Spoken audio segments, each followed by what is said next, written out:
Les relations entre le Kremlin et la Maison-Blanche ne sont pas au beau fixe. Elles ne cesseraient d'empirer selon Vladimir Poutine. Dans une interview accordée à la chaîne de télévision russe Mir ce jeudi, le président russe s'est montré pessimiste. Elle se dégrade, empire de plus en plus. Ces dernières années, l'administration actuelle a déjà pris, à mon avis, plusieurs dizaines de décisions liées à des sanctions à l'égard de la Russie. Autre pays avec lequel les relations se détériorent, Israël. Moscou ne respecterait pas ses engagements vis-à-vis de Jérusalem. C'est ce qu'affirment des sources de l'opposition syrienne. L'Iran, mais aussi le Hezbollah libanais, renforceraient leur emprise sur le sud de la Syrie. Une présence grandissante et dangereuse pour Jérusalem que Moscou avait promis d'empêcher.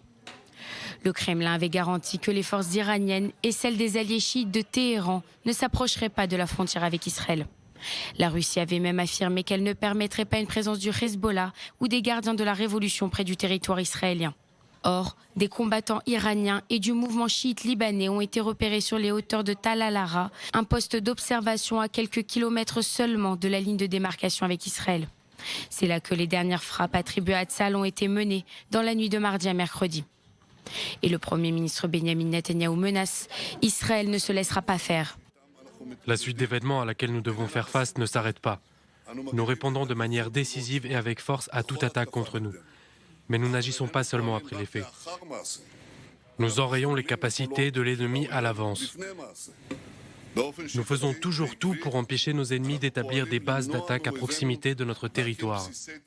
Benyamin Netanyahou fait référence notamment à plusieurs tirs de missiles depuis la Syrie vers le plateau du Golan, mais également à l'intrusion mercredi d'un drone depuis le Liban voisin.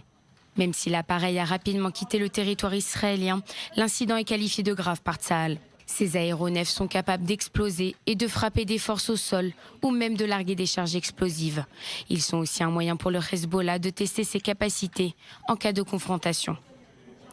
L'armée israélienne est déjà en état d'alerte à la frontière nord depuis plusieurs semaines, mais elle a renforcé sa présence depuis une dizaine de jours. Toutes les forces armées du nord du pays ont été réquisitionnées, des exercices sur le mont Hermon annulés par crainte d'un tir de missile depuis la Syrie.